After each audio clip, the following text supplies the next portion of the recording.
अस्सलाम वालेकुम, very good evening, welcome to sports flow. Pakistan और बांग्लादेश के दरमियान T20 सीरीज़ को हम डिस्कस करें। Well, not so good news coming in, but yes, Pakistan अपना पहला T20 मैच हार गया एंड बांग्लादेश ये मैच जीत गया by 3 wickets. So what really happened, what went down, of course इस पर एनालिसिस हम रखेंगे। तो यू नो बेसिकली बांग्लादेश ने तो हमें शिकस्त दे दिया। पाकिस्तान की बैटिंग की अभी हम बात करें तो स्टार्ट फ़खर के टॉप एज से किया और एंड किया 3 विकेट्स इन 3 बॉल्स के साथ। पूरी टीम आउट हो गई हमारी 110 रन पे। तस्कीन हफीज़ ने मिलके 5 विकेट्स लिए और मुस्तफ़िज़ ने 4 ओवर्स में सिर्फ 6 रन दिए। I mean just look at that score card. एक ओवर का इकॉनमी नहीं मैं आपको बता रही, 4 ओवर्स का टोटल, अनबिलीवेबल। एनीवे, फ़खर ज़मान की एक सोलो फाइट थी, but of course lot of criticism कि बहुत स्लो खेला, 44 ऑफ 34 और फिर of course that run out. और थोड़ा मैं जल्दी से क्विकली समराइज करी क्योंकि हमारे गेस्ट वेट कर रहे हैं। फिर ऑफ कोर्स फील्डिंग के ब्लंडर्स, मिस चांसेस, एक और मेजर कंसर्न था फील्डिंग। बांग्लादेश ने 3 रन आउट्स किए, पाकिस्तान ने रिडोय के 2 कैचेस ड्रॉप किए, हारिस ने भी मैच ड्रॉप कर दिया 3 बार। एंड ऑफ कोर्स बांग्लादेश की बैटिंग की बात करें, परवेज हुसैन ने चेस को लिटरली 8 बना दिया, 56 not out, 5 sixes. He was like, कहाँ है आपके बॉलर्स नवाज, अबरार? मैं बॉल उठा के स्टेडियम से बाहर भेजना और फिनिश शॉट जाके उन्होंने दिया। 27 बॉल्स बाकी थे। Now you understand. So it was just not a loss. Let's come back and introduce our guest. ये एक वेकअप कॉल था और अभी भी हम लोग वही बातें करेंगे, team combinations, batting approach and then of course Mike Hesson कह रहे हैं कि ये अनप्लेएबल पिच थी। What are your thoughts about that? हमारे गेस्ट से हम पूछेंगे। मेरे साथ स्टूडियो पे मौजूद है Pakistan cricketing former captain mister Rashid Latif, मेरे साथ है क्रिकेट के सिकंदराबाद and test cricketer Ahmed Shehzad. Thank you gentlemen for joining us. चले अहमद, आज आपसे शुरू करते हैं। I wanted to come to the पूरी बैटिंग के ऊपर करें and everything, but उससे पहले let's talk about what the coach has said. So Mike Hesson ने, क्योंकि मैंने बोला है कि pitch is not up to international standards, लेकिन बांग्लादेश ने 16 ओवर्स में 112 रन चेस कर लिए। आपके एनालिसिस में पिच का एक्चुअल बिहेवियर क्या था और क्या पाकिस्तान ने डिड वी ओवर एस्टिमेटेड या मिसरीड किया? देखिए, हमने 2 दिन पहले ही बोल दिया था कि मीरपुर का पिच किस तरह होने वाला है और बैट्समैन को किस तरह खेलना है। यहाँ पे आप 180 करने जाएंगे तो आप 125 भी नहीं करेंगे, यही अल्फाज थे हमारे, निकाल के देख लीजिए। वही हुआ। आपकी शॉट सिलेक्शन ठीक नहीं थी।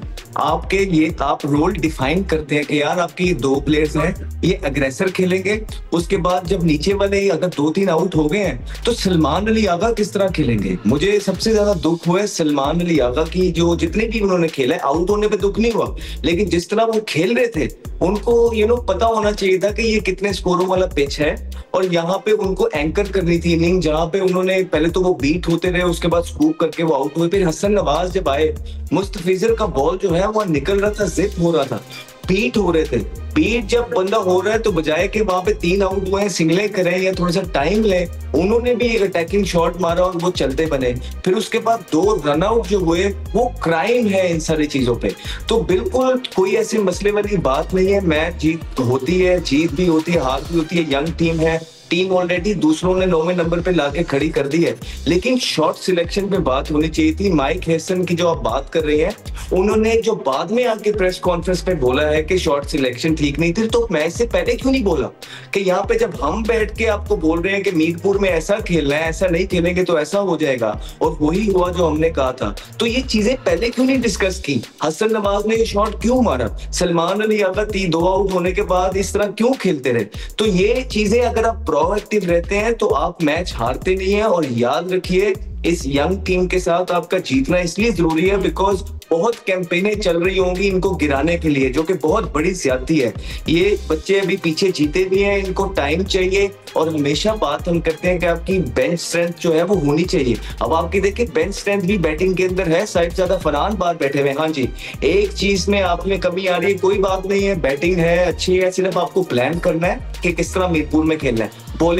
बॉलिंग आपकी वीक है, बॉलिंग में आपके कोई थ्रेट नजर नहीं आ रहा है। बड़ी ज्यादती वाली बात है कि पाकिस्तान के पास जो कि 140 वाला कोई बॉलर नजर नहीं आ रहा है, और आपका हारिस रऊफ जो इस टीम के अंदर बनते थे उनको अपने लीग खेलने की इजाजत दी और वापसी पे वो इंजर्ड हो गए और वो टीम का हिस्सा नहीं है। Salman, with all due respect, बच्चे हैं, छोटे हैं इस मुल्क के, लेकिन आपने प्लेयर्स यार वो डालने हैं जो परफॉर्मेंस कर सके, मैच जितवाएं। 126 की पेस आ रही है सलमान की, ना उनकी कोई इस तरह की इमैक्युलेट लाइन एंड लेंथ है जिसपे आप कहें कि नहीं जी ये एक्यूरेट बड़ा है इसलिए हम इनको लेके आए हैं, या तो इतना उनका अंदर आ रहा हो, ऐसा कुछ हमें देखने को नहीं मिला।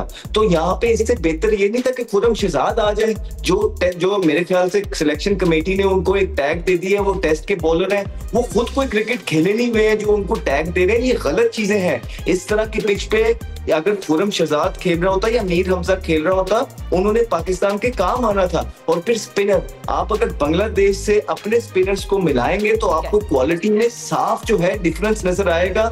नवाज जिस तरह रन आउट हुए, जो बॉलिंग कर रहे थे, वो थ्रेट उनकी उसमें नजर नहीं आई है। तो मेरे ख्याल से अभी आपके पास 3 स्पिनर हैं, 4 स्पिनर जिनको आप यूटिलाइज कर सकते हैं। राशिद भाई ने बहुत बात की है उस्मान तारिक की, मुझे लगता है कि पाकिस्तान को उसकी जरूरत पड़ सकती है और पीसीबी को चाहिए कि उनके एक्शन को ठीक करें और देखें क्या मसले मसाइल हैं। उसामा मीर, इनको वापस लेके आना है आपने इस ग्रुप के अंदर। फिर सुफियान, मुकीम और फैसल, ये आपके 4 स्पिनर हैं जिनके साथ आपने जाना है। और पाकिस्तान की बॉलिंग, अदरवाइज अगर आप इसके साथ सोच रहे हैं तो बड़ी ज्यादती की है सिलेक्टर्स ने ये बॉलिंग अटैक बांग्लादेश भेज के, बिकॉज ये पाकिस्तान के लिए जीतना जरूरी थी सीरीज। लेकिन अगर पाकिस्तान इसी तरह की शॉर्ट सिलेक्शन करेगा और जो है ना ये बॉलिंग खेलेगी तो मुश्किल हो जाएगा पाकिस्तान का। ठीक है। And Sikandar, I mean I don't even know कि मैं कहाँ से शुरू करूँ, क्योंकि बहुत सारी चीज़ें बात करनी है। Miss catches, drop, run outs, then bowling. You know I do want to talk about bowling as well. Salman Mirza आपको कैसे लगे? उनका डेब्यू था, फिर आई डोंट नो फिर कुछ ऐसे डिसीजन साइम अयूब को बॉलिंग देना, specially during the power hitting phase, some tactical mistakes were also happening, जिस बारे में बात करनी चाहिए। जो अभी अहमद शहजाद ने बात की, मैं इसको इंडोर्स करता हूँ 100%। इसने कहा था कि हमने इससे पूछा था, आप ही थी ना? हाँ जी, हमने इससे पूछा था भाई आप तो बांग्लादेश खेलते हो, आप बताओ। तो उसने बता दिया था कि पिच कैसी है, क्या है। तो हमारे यहाँ तो आधे लड़के वहाँ खेलते हैं, किसी ने नहीं बताया उसको। देखें फातिमा, आप मेरे साथ प्रोग्राम्स करती हो, मैं क्या कहता हूँ कि cricket is a situational game. ये मैंने मलिक रियाज साहब जो हमारे वो जो प्रॉपर्टी के बहुत बड़े चीज़ हैं, उन्होंने कहा था अगर प्लॉट ख़रीदना हो ना तो 3 चीज़ें देखते हैं, लोकेशन, लोकेशन, लोकेशन। तो मैंने इसको चेंज करके कहा था क्रिकेट खेल रहे हैं ना तो 3 चीज़ें हैं, सिचुएशन, सिचुएशन एंड सिचुएशन। कल की सिचुएशन टोटली डिफरेंट थी। सबसे पहले तो मैं पूछूंगा माइक हैसन से, जो लड़के वहाँ पे हैं जो अगर हमारा प्रोग्राम सुन रहे हैं, तो they must tell Mike Hesson कि क्या आपने पिच नहीं देखी थी, कि बाद में आप आके कह रहे हैं कि पिच ख़राब थी, कि आपने नहीं देखी। अगर आपने पिच देख के रीड नहीं कर सके तो फिर आप एक international top team, suppose to be top team, उसके कोच हैं आप। You must go and see the pitch first in the morning and you have to decide with the others कि ये पिच किस किस्म की है। हर एक ने, इसने अहमद शहजाद ने 3 दिन पहले बता दिया था कि मुश्किल विकेट है, ठीक है ना। तो क्या वहाँ लड़कों को नहीं पता था? आपने पहला ओवर देखा था, मैंने पूरा यहाँ बैठ के एक एक बॉल देखी थी। पहले ही ओवर में लग गया था कि पिच पड़ के ऐसा ब्रेक इधर जा रहा है उधर जा रहा है। पहला कैच निकला, आसान कैच, कि फातिमा तुम भी पकड़ लेती, इतना आसान कैच था, वो छूट गया। मेरी फील्डिंग इतनी बुरी नहीं है। ऐसे मिसाल दे रहा हूँ, मतलब आप नहीं खेलते हो, मतलब उसके बावजूद इतना आसान, तो हाथ से छूट गया। उस वक्त उसके 4 रन थे फखर के, उसी वक्त पता चल गया था पिच। आपको फौरन सिचुएशन के हिसाब से स्ट्रेटेजी चेंज करनी थी कि you don't have to play with striking grade of 150. You have to come back to your, इसने पहले कहा था, इन्हीं में से दोनों में से किसी ने कहा था कि जब आप इस पिच पे जाएं तो फिर पुरानी वाली क्रिकेट खेलें, आराम से खेलें, आखिरी के 4 ओवर में स्ट्राइक करें। मगर आपने तो वही स्टाइल रखा। हारिस भी वैसे आउट हुए, सलमान अली आगा, हर लड़का आए मारे जा रहा है। यार यू कैन नॉट, इस किस्म की पिच पे आप 150 का एवरेज नहीं रख सकते, स्ट्राइकिंग रेट नहीं रख सकते। तो ये सबसे बड़ी आप लोगों की गलती थी। जो बॉलिंग की बात हो रही है, मैं हमेशा जिक्र करता हूँ साजिद खान की। आपके पास एक स्पिनर नहीं है, आपने खुश दिल से तो बॉलिंग ही नहीं कराई। आप कह रहे थे ये हमारा बॉलर है, कहाँ कराई ये बॉलिंग? मैं भी बैठे यही निकाल रहा था, उसने बॉलिंग ही नहीं की। आपको मैंने कहा कि भाई पहले हर प्रोग्राम में कहता हूँ साजिद को एक मैच तो दे दो। नहीं जी वो तो टेस्ट का बॉलर है, टेस्ट का बॉलर है। भाई क्या हुआ, वो बॉलर है, उसको खिला के तो देखो। आपके पास बॉलर ही नहीं है। उन्होंने 2 राइट आर्म ऑफ स्पिनर खिलाए, 2 हमने कोई है ही नहीं हमारे पास। यानी कि हमारी मतलब है कि समझ में नहीं आ रहा कि आपको फिर चेंज करना पड़ेगा अपनी सिलेक्शन को, आपको फरहान को अंदर कहीं लाना पड़ेगा। मैं फिर आपसे रिक्वेस्ट कर रहा हूँ, रिस्ट स्पिनर्स को लाएं, ठीक है, लेट हिम प्ले। ये फिर मीरपुर में मैच हो रहा है, या ऐसी ही पिच मिलेगी आपको, लाएं उसको, देखें तो वो करता क्या है। ठीक है। राशिद भाई, आप you save the best for the last as well. Rashid भाई, हैसन की मैं अभी माइक हैसन की पढ़ रही थी, साथ साथ आप लोग बात कर रहे थे कि उन्होंने बोला कि फ़खर की जो अर्ली बाउंड्रीज है वो फॉल्स इंडिकेशन थी ऑफ द पिच। तो ठीक है, क्या पाकिस्तान ने अपनी बैटिंग अप्रोच पावर प्ले के बाद फिर क्यों नहीं एडजस्ट की? आई मीन वाई वर मतलब एडजस्टमेंट्स क्यों नहीं हो रही थी फिर? I think that's what we want to ask. लेकिन जब एक बात चल रही होती है ना कि पावर हिटिंग की बात चल रही है और हम बात कर रहे हैं मॉडर्न डे क्रिकेट की बात कर रहे हैं, स्ट्राइक फोर्स की बात कर रहे हैं, तो जहन में आपकी टोटली हिटिंग आ गई है, ज़्यादातर हिटिंग आ गई है। और हिटिंग हम उनको सिखा रहे हैं जिनका डिफेंस कभी रहा ही नहीं। डिफेंस पहले आना चाहिए। जो भी क्रिकेट खेल रहा है, किसी भी फॉर्मेट में खेल रहा है, उसका डिफेंस अच्छा होना चाहिए। अहमद तीनों फॉर्मेट में सेंचुरी की है इन्होंने, ओपन गए, डिफेंस ठीक था जब भी तो सेंचुरी की है ना। जाके पहली बॉल पे टांग रख के मारने वाले प्लेयर बहुत कम होते हैं, वो सर रिचर्ड ही थे ना जो मारते थे। ये जो टीम देखें आपने, ये जो पिच की कंडीशन है, इसमें प्लेइंग 11 फिर अगर माइक हैसन तो रोजाना ग्राउंड पे होते हैं, हम तो टीवी पे बैठते हैं, अपनी तैयारी डिफरेंट तरीके से करते हैं। उनकी तैयारी नहीं थी। ये कज़ाफी स्टेडियम पे प्रैक्टिस पिचेज जो हमारी, अगर मैं अपना टाइम देखता हूँ या अहमद या सिक्कू भाई अपना टाइम देखते हैं, तो मोस्टली हमारी प्रैक्टिस कज़ाफी स्टेडियम की सेंटर पिचेज पे होती हैं। वो बहुत अच्छी पिचेज हैं और वो बैट पे आती है। ताइम अय्यूब ने कल फ्लिक किया है उधर, या तो पिकअप शॉट किया है, वो कज़ाफी में बाहर जाता है। यहाँ पे स्लो आएगी बॉल, जब आप यहाँ से ये फ्लिक करोगे या पिकअप शॉट करोगे, वो हाथ में गई है, वो आउट हो गए। और शॉट सिलेक्शन क्या है, आपको बॉल का पता होगा ना कहाँ आएगी, आपको बॉल का अंदाजा ही नहीं है कि थोड़ा सा बाउंस ज्यादा था या स्लो थी तो उस पर आप क्रॉस हिट नहीं मार सकते। फिर आप कि जो बैटिंग ऑर्डर था ना, उसमें फिर सलमान अली आगा नंबर 3 आते, वो टेस्ट मैच और वनडे का गुड प्लेयर है, उसको हिट नहीं मारनी थी, क्योंकि वो इतना बोल के गए थे ना मीडिया में, हम गेम को चेंज करेंगे, हम मॉडर्न डे क्रिकेट में। सिक्कू भाई ने बात की सिचुएशन की, मैं इसमें और बात करता हूँ कि कंडीशन बहुत जरूरी होती है। पिच की कंडीशन ऐसी नहीं थी कि आप बगैर देखे मारो, आपके सामने शॉर्ट ऑफ लेंथ बॉल हुई और हारिस ने मारी और सीधी हाथ में गई है। नहीं, ये पिचेस वो नहीं है, इसमें आपको एक स्कोर लेके जाना है। और ये बात अहमद और सिक्कू भाई भी कह रहे हैं कि आपको पता है कि यहाँ पे 140 रन करने में 130 करने हैं, वो मार के नहीं होंगे, या तो छक्के लगेंगे आखिर में, या तो आप रोटेट करोगे, स्ट्राइक 1-2 पे रखोगे, बीच में बाउंड्री लगेगी। तो ये मेरे ख्याल से गलती की है उन्होंने।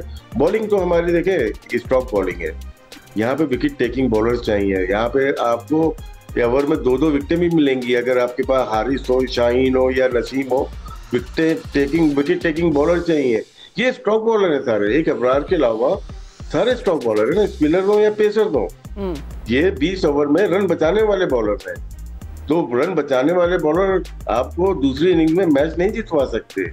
तो यही फर्क है हमारी टीम में उनकी टीम में। हाँ, कंडीशन हम एक दे देते हैं उनको कि कंडीशन डिफरेंट है, पाकिस्तान की डिफरेंट है। 3 नीलम जीते, वहाँ बांग्लादेश को सपोर्ट कर रही है पिचेस, उनको पता है कि कैसे खेलना है, तो यहाँ पे एडवांटेज जाता है। बिल्कुल, बांग्लादेश वो तो कह भी रहे थे उनके प्लेयर्स कि we could have scored 150 160 on this pitch. I mean confidence था। Still 4 overs were left. Yeah. Anyway, we'll take a short break, but don't go anywhere क्योंकि हम लोग बॉलिंग की बात कर रहे थे, and of course our middle order as well. बहुत सारे सवाल है, नेक्स्ट मैच के लिए क्या प्लानिंग करनी चाहिए, हमारे एनालिस्ट आपको बताएंगे, but after short break, don't go anywhere.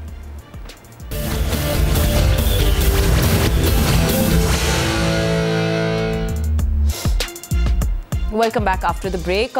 थोड़ी से बॉलिंग पे भी हम लोग और थोड़ी डिटेल में बात कर लेते हैं। राशिद भाई, आई मीन मैं एक तो कंसर्न फील्डिंग का भी है साथ साथ, आई मीन वो तो एक डिफरेंट एक सेगमेंट होना चाहिए उसके ऊपर, जो हमने कल देखा। बट यू नो ऑल्सो जिस तरह हम देख रहे थे बांग्लादेशी बैटर परवेज, जब वो बैटिंग कर रहे थे, ऐसा लग रहा था कि बॉलर्स के पास उनके पास कोई जवाब ही नहीं है। आई मीन क्या किसी को उनका वीक पॉइंट नहीं समझ आ रहा था, यू नो वो क्या है, पेस के खिलाफ वो करेंगे या स्पिन के खिलाफ, बट उनको बैटिंग करनी थी, ऐसा लग रहा था वो एक डिफरेंट पिच में बैट कर रहे हैं। नहीं, ऐसा होता है कि जब बैटिंग को हमें प्रॉब्लम हुआ क्योंकि नई पिचेस थी, यहाँ इतना खेले हुए नहीं है हम लोग, मुश्किल होती है। बॉलिंग में भी वैसे ही मुश्किल होती है, आपको लेंथ देखनी होती है, आपको बॉलिंग का मेथड देखना होता है। मैं बहुत जमाने पहले नेथन लॉइन का एक इंटरव्यू था, वो श्रीलंका की टर्निंग पिचेस के ऊपर फ्लॉप होके गया था।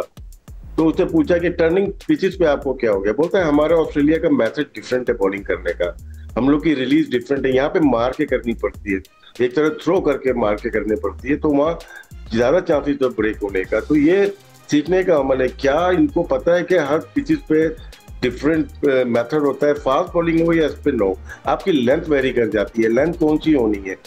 अगर इन्होंने लेंथ अपनी T20 PSL वाली रखी है तो आपको कामयाबी नहीं मिलेगी। यहाँ पे जब आउट, जहाँ पे सीम हो रही है ना बॉल फास्ट बॉलर की या ब्रेक हो रही है, तो आपकी ऑटोमेटिकली लेंथ आगे चली जाती है, आप रिसीव करते हैं एयर के अंदर, स्पिन हो या पेसर हो, तो आगे बॉल करेंगे, वहां थोड़ी खिंची हुई बॉल होती है, जो मूवमेंट होती है वहां पे आउट। ये करते स्ट्रोक बॉलिंग। इनकी जो ट्रेनिंग हुई है ना 2-3 सालों से PSL में, और जो सिखाया गया है, क्योंकि हमें बहुत आला मेयार के कोचेज थोड़े टाइम के लिए मिले, बाकी कोचेज भी स्ट्रोक वाले हैं ना बिल्कुल। तो मेरे ख्याल से इनको तवज्जो देनी है कि किस पिच पे कैसे बॉलिंग करनी है, मेथड डिफरेंट होता है। और जैसे अब टेस्ट या वनडे में ग्रीन पिचेस पे बॉलिंग की जाती है जहाँ मूवमेंट है, तो T20 में भी आप वहीं पे बॉलिंग कर रहे हैं थोड़ा खिंची हुई, तो फायदा होगा। ठीक है जेंटलमैन, पे let's move on to the next chapter, और वो नेक्स्ट चैप्टर है दूसरा T20 मैच। सिकंदर, आप बताएं अब क्या करना है आप अपने दूसरे T20 मैच में? आई मीन फिर वापस चेंजेस, ये वो क्या स्ट्रैटेजी है? बात है कि हम ये बात करेंगे जी बॉलिंग, उस्मान तारिक की बात हो रही है, अभी मैंने निकाला ही 41 ईयर्स ओल्ड, 41 पाकिस्तानी स्टैंडर्ड्स, तो यू कैन जस्ट इमेजिन। मैं इसलिए कह रहा था कि भाई नुमान को भी रख लो, मैं बार बार कहता हूँ यार नुमान को ट्राई कर लो, जब आपके पास कोई है ही नहीं, मतलब एक आदमी प्यासा है, पानी नहीं मिल रहा, तो नहर बह रही है, कहते नहीं नहर तो है ना हम खेतों को देंगे, नहर से आप पानी नहीं पी सकते भाई, ये खेतों को जाएगा, ऐसा थोड़ी होता है यार।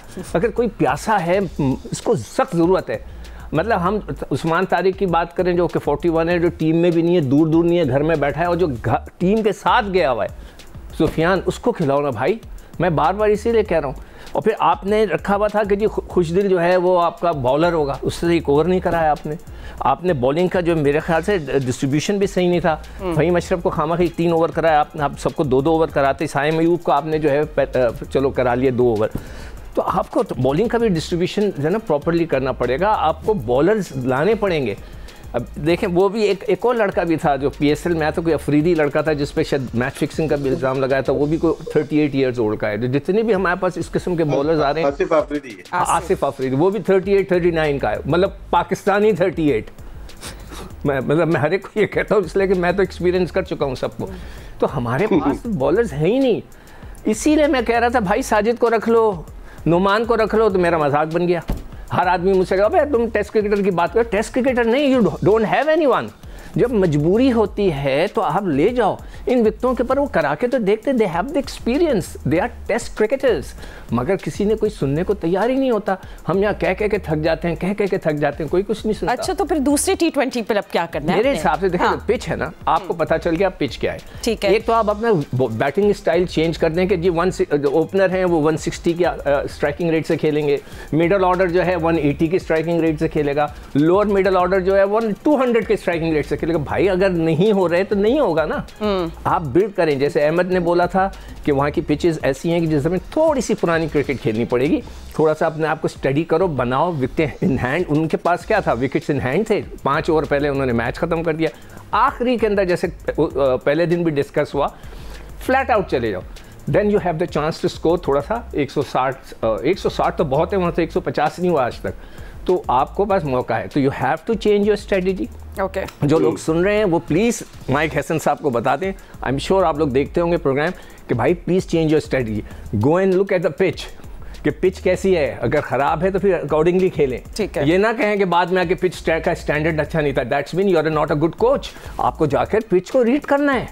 अगर आप you can not read a pitch और आप मैच के बाद बोलें कि पिच का स्टैंडर्ड अच्छा नहीं है और आपकी टीम हार रही है और आप आके कह रहे हैं दैट इज़ रॉन्ग। ओके, चले सही है, ठीक है। तो Ahmed, I think that's Sikandar की बात को आगे लेकर जाते हैं। You know the conditions now, you know the pitch, you just have to make the right decisions tomorrow. तो सेकंड T20 के लिए what do you say? And I think again overcast conditions हैं, I just want to confirm that.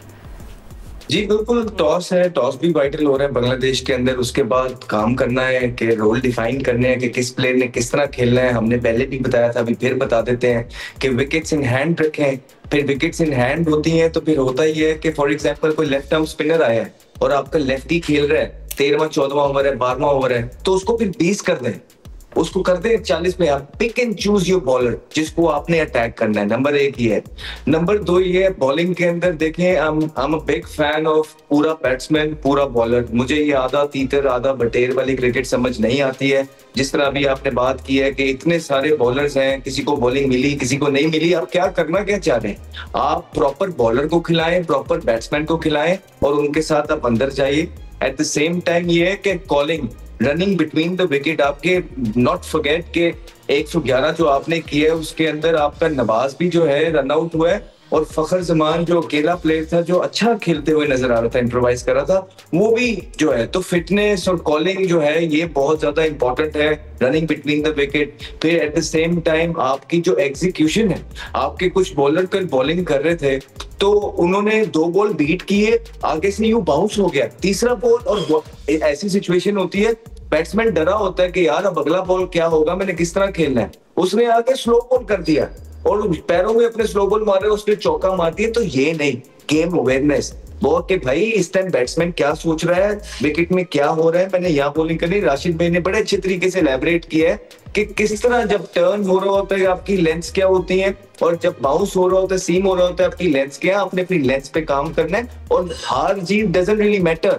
हम प्लेयरों को अभी भी कुछ नहीं कह रहे। मेरा ख्याल है कि ये टीम मैनेजमेंट की गलती है और सिलेक्टर्स की गलती है कि जिन्होंने ये बॉलिंग अटैक भेजा और टीम मैनेजमेंट ने जो इतने ऑलराउंडर भर दिए। और फिर हेसन ने जो आके he said after the game in post match ceremony, he said that short selection was on. Then it was his duty, Mike Heson duty, to make sure to tell the players that boys, this is how the pitch look like and that's how we're going to play. He should identify the role of the players and make sure that we play according to the situation, like Sikhu said. So I think these are the things we need to do in the coming game, and hopefully Pakistan wins and come back in the series and make sure we tie the series 1-1. Yeah, absolutely. And win and loss is just part of the game. It's just how you win and how you lose. It matters. Yeah. But Rashid bhai, I think last question आपसे पूछ लेते हैं. I mean, आपको consider करेगी Pakistan team या management shuffling the batting order perhaps tomorrow? ऐसी pitches पे सलमान को ऊपर आना चाहिए। वो I agree. मार के नहीं खेले। और फिर हुसैन तलत फर्स्ट क्लास खेला हुआ है, उसकी डबल सेंचुरीज भी है, वो पीछे लेके आए उसको, वो गेम को लेके चल सकता है। क्योंकि यहाँ पे सिर्फ मारने वाले प्लेयर्स नहीं चाहिए। आप किसकी जगह आएंगे वो खुद मैनेज करें। हुसैन तलत एक सीजन प्लेयर है, बहुत फर्स्ट क्लास खेल रहा है, वो लाइक 12 साल से खेल रहा है। सलमान अली आगा तो ऐसे प्लेयर है, फखर को तजर्बा बहुत हो गया उसके पास है। बाकी जितने भी हैं वो स्ट्रोक्स प्लेयर है, वो किसी वक्त भी बाहर आ जाएंगे। लेकिन एक एंड पे एक ऐसा प्लेयर होना चाहिए जो स्ट्राइक को रोटेट करे और एंड तक जाए। डीप जाना पड़ेगा यहाँ पे 10 ओवर में या पावर प्ले में गेम खत्म नहीं होगा। शफलिंग की जरूरत है और एक आध चेंज की भी। अच्छा, चेंज, चले ठीक है, उस पर बात करेंगे। कल भी आप शो हम लोग कंटिन्यू करेंगे and talk about this. But जैसे आप कह रहे हैं कि परहैप्स एक स्टेबलाइजर को आप ऊपर भेजें जैसे Salman, to really stabilise the innings and maybe Nawaz as well actually. But anyway, let's see कि कल क्या होता है। Good luck to the boys and thank you so much gentlemen for joining us. Will see you. अल्लाह हाफिज़।